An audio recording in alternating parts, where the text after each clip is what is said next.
Shalom, selamat pagi dan selamat hari Minggu untuk kita semua.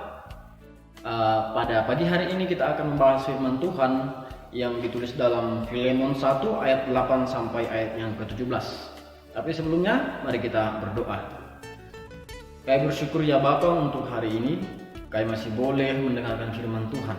Terangi hati dan pikiran kami ya Tuhan, supaya kami boleh mengerti akan kebenaran firman Tuhan dan melakukannya di dalam kehidupan kami sehari-hari.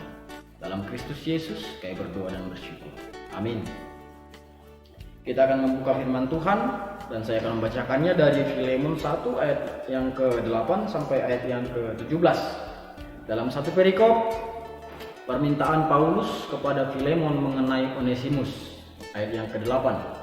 Karena itu, sekalipun di dalam Kristus aku mempunyai kebebasan penuh untuk memerintahkan kepadamu apa yang harus engkau lakukan, tetapi mengingat kasih-Mu itu, lebih baik aku memintanya daripadamu, aku, Paulus, yang sudah menjadi tua, lagi pula sekarang dipenjarakan karena Kristus Yesus, mengajukan permintaan kepadamu mengenai anakku yang kudapat selagi aku dalam penjara, yakni Onesimus.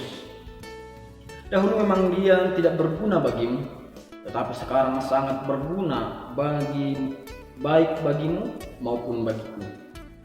Dia kusuruh kembali kepadamu, dia yaitu buah hatiku. Sebenarnya aku mau menahan dia di sini sebagai ganti untuk melayani aku selama aku dipenjarakan karena Injil. Tetapi tanpa persetujuanmu, aku tidak mau berbuat sesuatu supaya yang baik itu jangan engkau lakukan seolah-olah dengan paksa, melainkan dengan sukarela.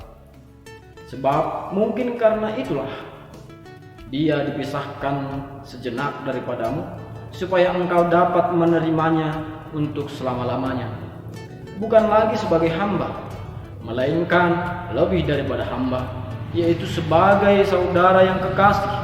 Bagiku sudah demikian, apalagi bagimu, baik secara manusia maupun dalam Tuhan. Kalau engkau menganggap aku temanmu seiman, terimalah dia seperti aku sendiri. Demikian firman Tuhan. Bapak Ibu Saudara yang terkasih dalam Kristus Yesus, hari ini adalah firman Tuhan yang sangat menarik bagi kita, yang dalam kita mengambil satu tema, yaitu hidup dalam keluarga Allah. Kalau dalam bahasa Batak Angkola sering bisa disebut diterjemahkan menjadi mangolu songondongan pangisi ni bagas ni debata. Jadi bagaimana caranya supaya kita hidup sebagai keluarga Allah? Apa yang harus kita lakukan? Berangkat dari teks kita di Filemon 1 ayat 8 sampai ayat yang ke-17, bercerita tentang Paulus dan Onesimus dan si Filemon, seorang saudagar yang kaya yang hidup di kota Efesus. Yang Allah, dia mempunyai banyak budak, yang salah satu budaknya adalah Onesimus. Mari kita beranjak dari satu teks, yaitu atau satu pengalaman. Pernahkah kita bertanya dalam diri kita? Pernahkah kita bertanya, kenapa sampai sekarang anjing dan kucing selalu berantem? Tidak pernah mengalami persaudaraan yang dekat. Kalaupun ada, mungkin anjing dan kucingnya itu sudah bertobat, sudah hidup baru ya.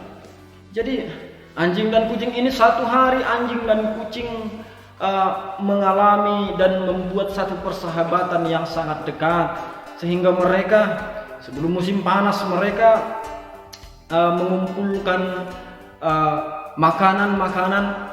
Yang satu tugasnya, yang kucing tugasnya untuk mengintip rumah-rumah tetangga, untuk mengintip makanan-makanan yang ada, apakah masih ada makanan atau tidak. Dan anjing berfungsi untuk membawa makanan tersebut. Tetapi dalam satu kejadian, si anjing ini dia datang dan memakan makanan persediaan yang mereka kumpulkan.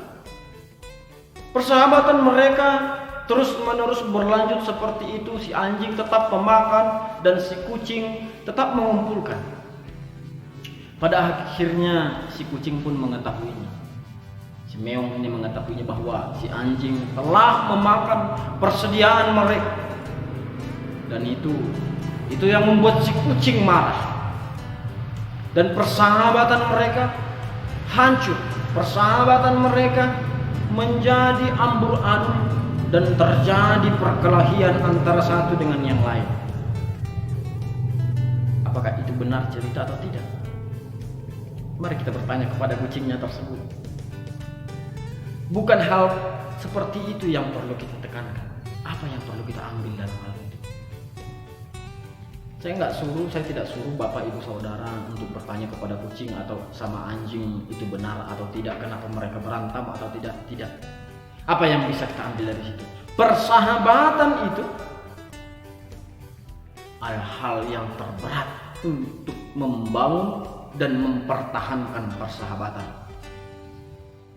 Musuh terberat di dalam kehidupan ini bukanlah orang lain, bukanlah orang-orang yang jauh, tetapi musuh terberat dalam kehidupan ini siapa orang yang terdekat dengan dirimu.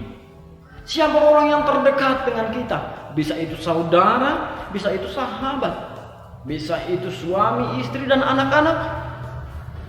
Demikianlah yang kita alami dalam kehidupan ini, Bapak Ibu Saudara.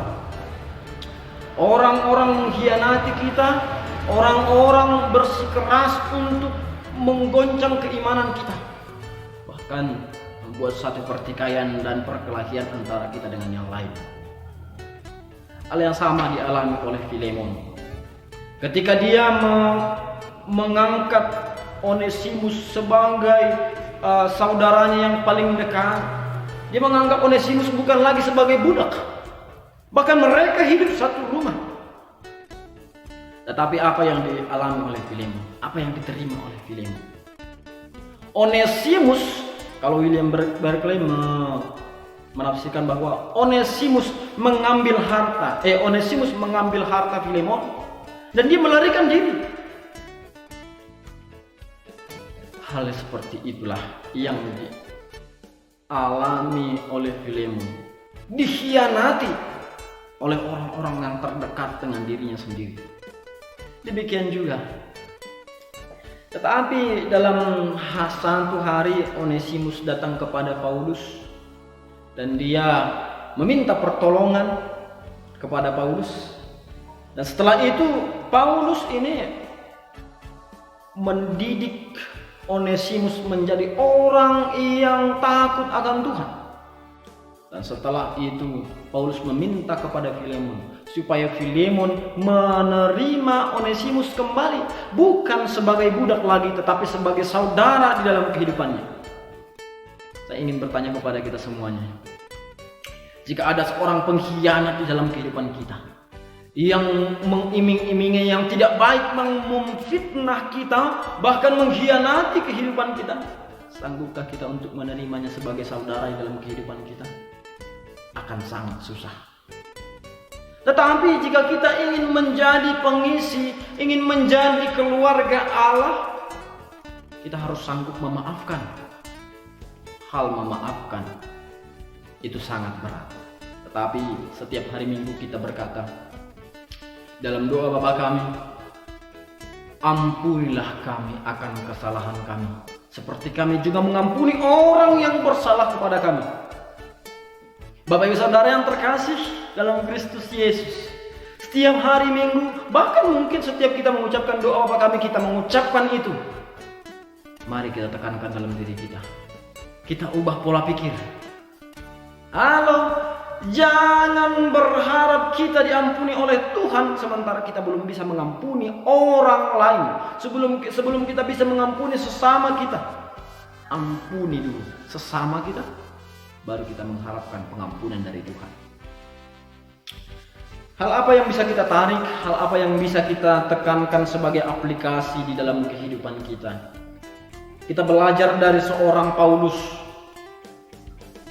Meskipun jabatannya tinggi sebagai seorang rasul, dia tidak membuat itu menjadi menekan Filemon yang adalah seorang bawahannya.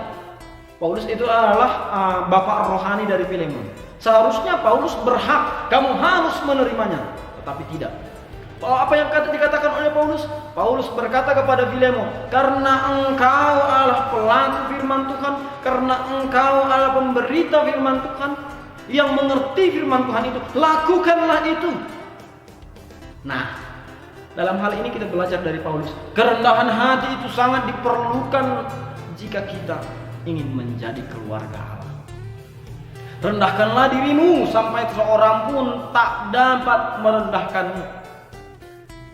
Jika kita meninggikan hati kita, otomatis kita mudah dijatuhkan oleh orang lain. Tetapi jika kita merendahkan diri kita, merendahkan hati kita di hadapan Tuhan, maka tak seorang pun dapat merendahkan kita. Yang kedua, kita belajar dari seorang Filemon. Saya yakin Filemon ini menerima Onesimus. Karena apa? Menurut penafsiran saya, Filemon itu seorang yang mengetahui firman Tuhan. Dan Filemon itu sangat mengerti hal memaafkan. Otomatis Filemon juga menghargai Paulus adalah bapak rohaninya. Untuk itu pasti dia menerima Onesimus dengan baik hati. Pasti dia otomatis dia menerima Onesimus. Yang ketiga, mari kita belajar dari Onesimus. Onesimus, satu hal yang perlu kita pelajari dari Onesimus, tidak ada kata terlambat untuk bertobat.